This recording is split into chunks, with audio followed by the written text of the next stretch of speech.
what's up? It's Andy. Welcome back to my channel. This is gonna be the last YouTube video of the decade. We're gonna try to make this quick because it is the 31st as I'm filming this, and I want to go ahead and get it filmed and posted today because this is going to be my worst / most disappointing books of 2019. And like, I'm not really trying to take the negativity into 2020, you feel me? The good news is I only have 7 books to talk about, so let's just get to it.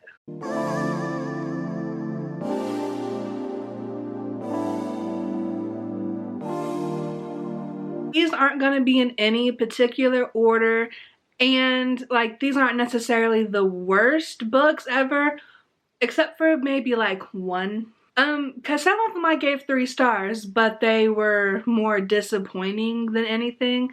Like, if a book gets published, whatever, there isn't a bad book, just some books aren't for certain people. So enough of that disclaimer stuff. Let's get to the first book. I only have 2 of them physically, so I'm just going to go ahead and mention those first. Wilder Girls by Rory Power. I actually read this for contemporary Athan, even though it's more like sci-fi-ish, but whatever. This is one that I ended up giving 3 stars to. It takes place in this like boarding school for girls, and it's like on this remote island, and some kind of like plague has broken out and people are mutating and doing all sorts of weird stuff. There was a female-female relationship, which that was good, but it wasn't really the focus of the book. It was more of like a survival type thing. What killed this book for me was you didn't really know why characters were doing certain things, and a lot of it just seemed all over the place and random. And I hate ambiguous endings, and this had that. I need everything wrapped up in a little bow and need closure, so whatever. It was still a good read. Like, that's why I still gave it 3 stars. Like, I didn't absolutely hate it, and I liked the journey. I just didn't like the destination. Next is The 10th Girl by Sarah Faring. I ended up giving this 2 out of 5 stars. I just talked about this in a wrap-up video. This follows a character named Mavi who goes to the Vaccaro school and poses as a teacher to get away from like political issues.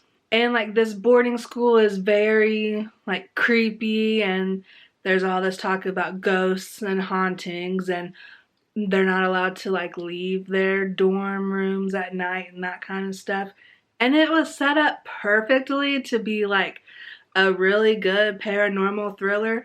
Not even necessarily paranormal, but one of those kind of like in the vein of Riley Sager, which, spoiler alert, will be like in my top books of the year. But one of those thrillers where it's like, okay, is there something paranormal going on, or is there like a real life explanation for what's happening? So right off the bat, you're in someone named Angel's point of view, and it's like in a different time. Like, Mavi's is in the 70s, and Angel's parts are very modern day. So the whole time you're like, okay, what is this about? Who the hell is this Angel person? I really hated the plot twist. Like, it just didn't do it for me. Some people might like it, whatever. I really wanted to love this, and I'm so sad that I didn't like it. Yeah, it still has its merits, you know, like I said before, but this was just a really big disappointment. The next one is What If It's Us by Adam Silvera and Becky Albertalli. When I heard that they were collaborating, I was so pumped and so excited for this.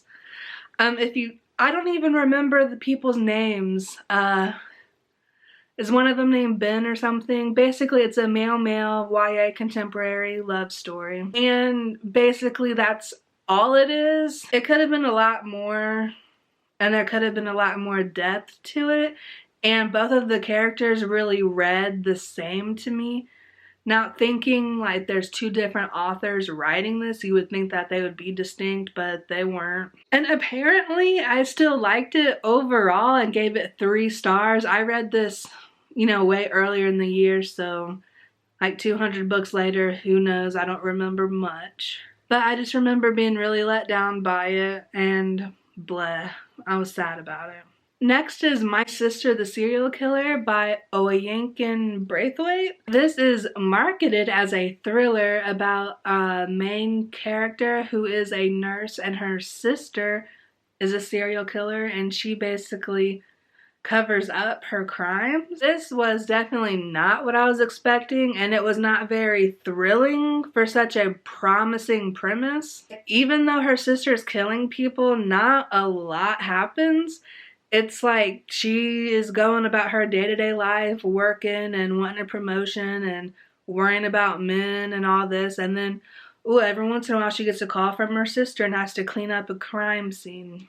It ended up being more of like a family saga type situation, which just isn't what I wanted out of it. I read this back in October when you're trying to read all the spooky books. I ended up giving this 2 out of 5 stars. Another book that disappointed me was Now Entering Adamsville by Francesca Zappia. I read this during Witchathon, and the premise is there's this girl, I think her name was Zora or something like that, and she's accused of arson, but lo and behold, there's these weird like demon type things called fire starters, which you never really understand. Like, this is some kind of like realistic fantasy type situation, but there was no kind of like world building at all involved with that, which was a major part of my issue with this book. And my other issue was like I did not give a crap about the plot. It was meh, whatever.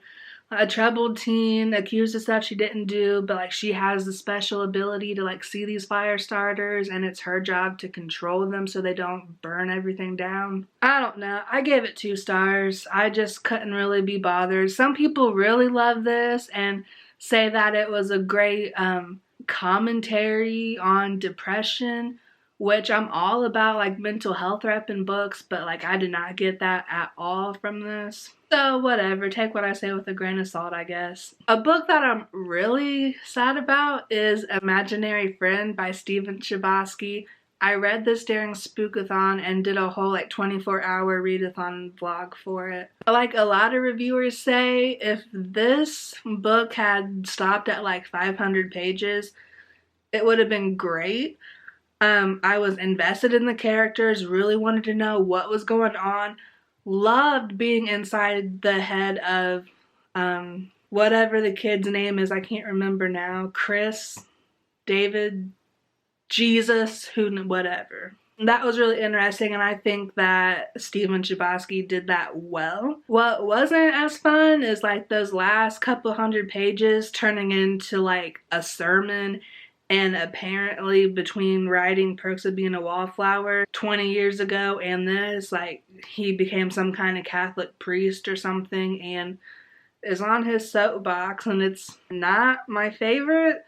But the first 500 pages got 3 out of 5 stars. Would have got 5 stars if it weren't for those last couple hundred pages, really. So that was a major meh. Okay, I saved the worst for last. This book can kick rocks, and I don't care about hurting anyone's feelings. Lots of people don't like this book anyway. A Court of Frost and Starlight by Sarah J. Maas. This is a novella that's supposed to bridge the gap between like the Court of Thorns and Roses and like some new series that she's going to eventually be doing. And it was basically just a money grab. Did not need to be in existence. Wish I never read it, because now that series already had some issues and like the macho maleness, which wasn't my favorite, but I like really loved Reese. Like, he was my dark-winged baby. But in this novella, like being inside his head and the way he was thinking about Feyre and everything was my mate, blah blah blah. Like, literally this book didn't need to exist. Like, I heard that it wasn't great, but was in for it for some kind of like Feyre and Reese smut, which didn't really do anything. It was boring as heck. And I think, yeah, I ended up giving this 2 stars, but like really it could have got a 1. Like, I didn't like anything about it. And on that note, my friends, that's the video. See, luckily only 7 books out of like over 200 that I read in 2019. stuck out to me as being disappointing, so that's not too bad. The next videos coming your way are the best 2019 releases that I read and my favorite reads that I did read in 2019 that weren't released in 2019. Still working on what I should exactly title those. If you have any suggestions, let me know down below. And while you're at it, comment down below and let me know if you agree or disagree with any of my disappointing books of the year. Check out some of my other social medias, a link down below. Follow me on Instagram, Twitter, etc. Go ahead and check out some of my other videos if you feel like it. And subscribe and stick around to see my favorite books that I read in 2019. And until then, I'll see you in my next video. Bye!